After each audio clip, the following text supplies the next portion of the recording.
दोस्तों नमस्कार।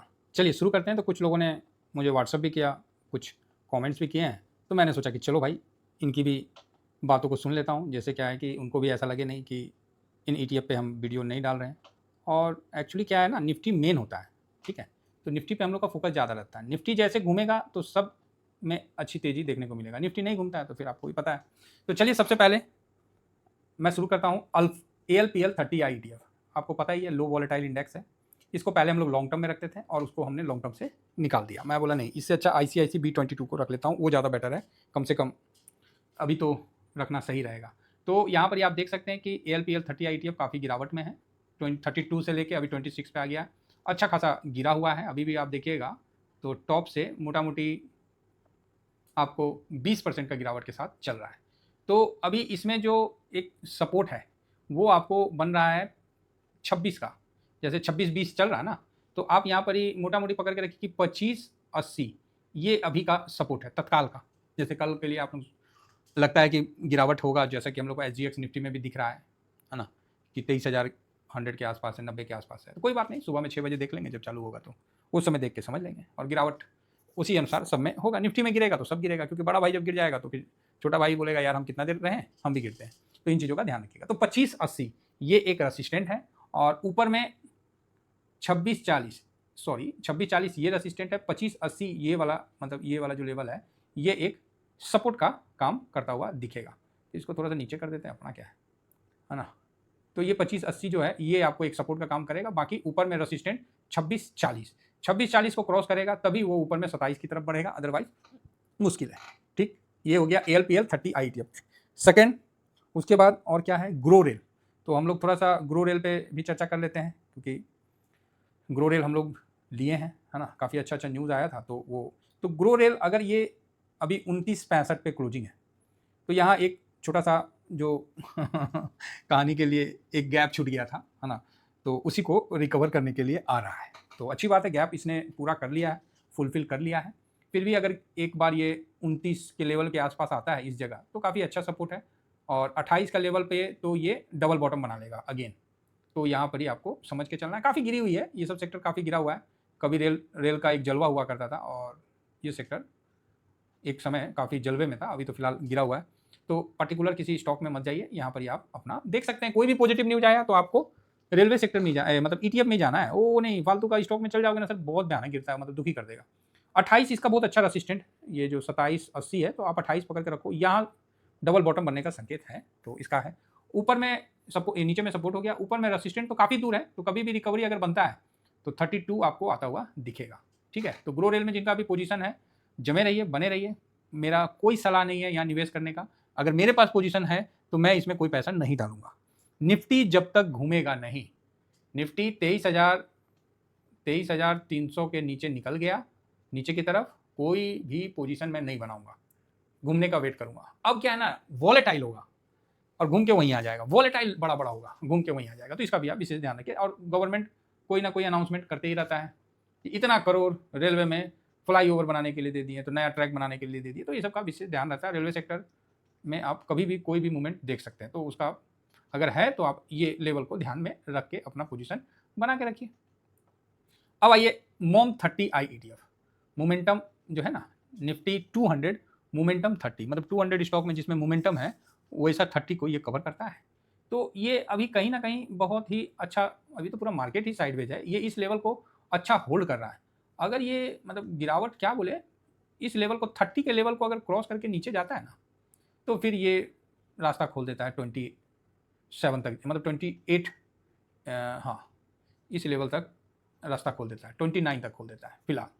तो 30 मेरे हिसाब से नहीं ज़्यादा टूटना चाहिए, थोड़ा सा ऊपर नीचे हो सकता है। और 29 के लिए अगर 30 के नीचे क्लोजिंग देता है तो 29 का रास्ता खोलता है। ये भी आप ध्यान रखिए। मोमेंटम है, जब पॉजिटिवनेस आता है तो खटाक से देख रहे हैं 1-2 दिन 3 दिन में ऊपर पहुंच गया, तो इसका भी विशेष ध्यान रखिए। तो मेरे को किसी आप लोगों को मतलब जो जो पोजीशन होगा, तो इसीलिए मैं उस पर एक बार डिस्कस कर ले रहा हूँ, जिससे क्या है कि किसी को ऐसा ना लगे कि मैं उन चीज़ों पे डिस्कस नहीं कर रहा हूँ। हालांकि हमारे पास भी पोजीशन रहता है। OLI ETF, इस पे तो फिलहाल देखना पड़ेगा मेरे पास पोजीशन है कि नहीं है। मैंने पोजीशन तो प्रॉफिट बुक कर लिया है। फिलहाल ये 200 मूविंग एवरेज के ऊपर और 500 मूविंग एवरेज के नियर अबाउट है, तो काफ़ी अच्छा है। है ना, ऑयल ETF, तो तेल की कंपनियां हैं। अब तो भाई रेट तो बढ़ ही गया है, तो रेट बढ़ा तो यहाँ भी अब घाटा कम हुआ है, और जैसे जैसे घाटा कम होता जाएगा वैसा वैसे कंपनियां अच्छी होगी। तो रिलायंस इसमें सबसे महत्वपूर्ण इंपॉर्टेंट रोल रखता है। अगर रिलायंस टूटा तो फिर इसको बचाने वाला कोई नहीं निकल के आएगा, तो ये भी एक पॉजिटिव है। तो यहाँ भी कोई ज़्यादा निगेटिव नहीं है, अभी हम यहाँ बहुत ज़्यादा पॉजिटिव नहीं है। मैं इस पे पोजीशन बनाने का, ये जो है ना 176 के ऊपर क्लोजिंग देगा तब ये पॉजिटिव है। वर्तमान में ये 171 चल रहा है और नीचे ये बार बार 168 पे सपोर्ट ले रहा है। अब देखना है कि 168 को तोड़ के नीचे जाता है तो ये ज़्यादा नीचे नहीं जाएगा, 165 पे फिर पकड़ में आ जाएगा। तो 171 पे चल रहा है, 176 के ऊपर क्लोजिंग देता है तब एक अच्छा अपॉर्चुनिटी आएगा निकल के। अदरवाइज बड़ा मुश्किल से तो यहाँ क्रॉस किया है, अदरवाइज फंसा ही रहेगा। तो यहाँ भी बहुत ज़्यादा टेक्निकल तौर पे तो ये थोड़ा मजबूत है, बाकी मोमेंटम से और ALPL 30 से ग्रोथ से ये टेक्निकल तौर पे मजबूत है, तो इसमें भी पॉजिटिव है संकेत। ठीक है, नेक्स्ट। और आपने क्या कमेंट्स किया था, PSU बैंक। तो PSU बैंक में भी हम आपको दिखाते हैं। तो बैंकिंग तो बॉन्ड के कारण किसी ना किसी कारण बस मजबूत रहेगा, ये चीज़ तो आप मान के चलिए। देर ना सवेर आपको बैंक रिटर्न तो बना के देगा। ठीक है, तो जिस तरह से RBI की पॉलिसी वगैरह आई है और सरकार जो अध्यादेश भेजा है, तो कहीं ना कहीं ये पॉजिटिव है। अभी ये जो बॉन्ड पे हुआ है ना, बहुत ही अच्छा हुआ है ये। मतलब आपको पूरा मार्केट में पैसा लाने के लिए सबसे बढ़िया, मतलब देखिए इतना सेलिंग हुआ है अमेरिका में, है 2 ट्रिलियन के आसपास, तो ये पैसा जो निकला है ना, ये कहीं ना कहीं भारत में आएगा। और RBI के थ्रू जो जिस तरह का मतलब बॉन्ड में अभी सरकार ने 0 किया है, प्लस और भी बॉन्ड में जो सुविधा दिया है कि आप लिवरेज ले सकते हैं, ये है वो है, तो वो एक बेनिफिट है आपको देखने को मिलेगा। और लोग पैसा लगाएंगे भाई, 95 पे उनको रुपया का एक इंश्योरेंस मिल रहा है और क्या चाहिए, यहाँ लगाएंगे, फिर वहीं से लोन लेके आप मार्केट में लगाइए। अरे भैया आपको 6% पूरा वर्ल्ड में कहाँ मिलेगा बॉन्ड में, भारत में मिल रहा है, तो यहाँ पर ही आएगा। और रुपया टूट रहा था जो परेशानी था, तो उसके लिए है, हाँ ये कोई टैक्स वुक्स भी नहीं है, तो लोग ऐसे अनसर्टेनिटी माहौल में बॉन्ड में पैसा डालने के लिए भारत में आ सकते हैं। तो अमेरिका का सेलिंग हो सकता है कि भारत में ये बहुत ही मैं मेरे समझ से बचकाना वाला बात मैं कह रहा हूँ, क्योंकि इसका सपोर्ट कोई नहीं करेगा और मुझे लग रहा है कि इसका बेनिफिट आपको मिल सकता है। देखिए मार्केट में जब कुछ ऐसे टिगर होते हैं जिसको सब इग्नोर कर देता है, और यही इग्नोर टिगर ही ना बाद में लगेगा कि अरे यार यही बात था ना, ऐसा। बाकी तो आपको पता ही है, हर चीज़ तो मार्केट में चल ही रहा है। तो PSU बैंक 89 का सपोर्ट पकड़ के रखिए, 89 और लास्ट सपोर्ट 87 समथिंग के आसपास, मतलब 89 स्ट्रॉन्ग मान के चलिए, और ऊपर में रेसिस्टेंट 95। यार मैं तो इसको देख रहा था कि भाई ये 200 मूविंग एवरेज के ऊपर बंद हुआ है, ये तो कुछ करेगा। तो अगर मार्केट थोड़ा भी सपोर्ट देता है तो PSU बैंक में अच्छी तेजी आपको देखने को मिल सकता है। नेक्स्ट CPSE, अगेन सरकारी कंपनी, धड़कन बढ़ाने वाली कंपनी है। ठीक है, जो आप लोगों का धड़कन बढ़ा सकती है। एक लॉट से ज़्यादा मत रखिएगा, अगेन मैं रिपीट कर रहा हूँ कि जिनका भी पोजीशन है, कोई पोजीशन ज़्यादा मत बनाइए, क्योंकि निफ्टी अगर 200 के नीचे गया, 300 के नीचे क्लोज देता है तो अस्थिर हो जाइए। कुछ नहीं बनाना है, पैसे को समेट के एक जगह रखिए, बाकी कुछ नहीं करना है। सिंपल, कोई भी इसमें कोई नई बात नहीं है, बिल्कुल हम लोग शांत हो जाएंगे। फिर देखते हैं, अरे अपॉर्चुनिटी बनी हुई है भाई, अरे बहुत है, अरे चिंता नहीं करिए। देखिए CPSE 200 मूविंग एवरेज से काफ़ी ऊपर भाग गया था, 110 तक चला गया था, और 200 मूविंग उस समय चल रहा था 94, अभी घींच के 96 के आसपास आया है, 96.64 के पास, और ये यहाँ पर ही 100 के पास आया। अगर इस यही सपोर्ट है, जहाँ है वही सपोर्ट है, जहाँ है ना यही सपोर्ट है, गलती से लेवल तोड़ देता है तो कोई पोजीशन आराम से होल्ड करिए। अगर ये इस लेवल में मिल जाए 94 के लेवल में, भाई साहब गंगा नहा लो, समझिए ना, बहुत तगड़ा यहाँ पर इस सपोर्ट है, बहुत तगड़ा, उससे नीचे तो पॉसिबल नहीं है। और यहाँ फिलहाल तो यही डबल बॉटम बना हुआ है, तो अगर मार्केट में रिकवर होना है तो CPSE यहीं से रिकवर हो जाएगा, अदरवाइज ये इस लेवल को टेस्ट करेगा 94.81, या फिर आप 95 पकड़ के चलिए, मोटा मोटी पकड़िए ना महाराज। हाँ 95, यस 95 से भी ऊपर है, हाँ 95.50 पकड़ के रखिए। 96.64 तो इसका 200 मूविंग है, तो 95.50 ये परफेक्ट है। ये लेवल तो बहुत ही ज़बरदस्त लेवल, अगर इस लेवल में आ गया तो मेरे हिसाब से। बाकी आप देख लीजिए, और नहीं तो यहीं से रिकवर हो जाना चाहिए, यहीं से अगर कोई भी पॉजिटिव न्यूज़ या कुछ भी अच्छा आता है तो यहीं से रिकवर होना चाहिए, नहीं तो नीचे आया तो यहाँ तक आने की संभावना पुनः बढ़ जाती है। तो ये CPSE पे है। तो आपको भी किसी और ETF पे चाहिए, आप ज़रूर मेरे को व्हाट्सअप कर सकते हैं, 7501615679, व्हाट्सअप कर दिए तो भी ठीक है। अगर आपको किसी भी ETF पे व्यू चाहिए, देखिए सर मैं इंडिविजुअल किसी को व्यू नहीं देता हूँ, मैं वीडियो बना दूंगा, क्योंकि मैं वीडियो में ही व्यू सामने सबके सामने रखता हूँ। अदरवाइज आपका कमेंट्स में भी आप दे सकते हैं। ठीक है, तो इन सब माध्यम से आप जुड़ सकते हैं।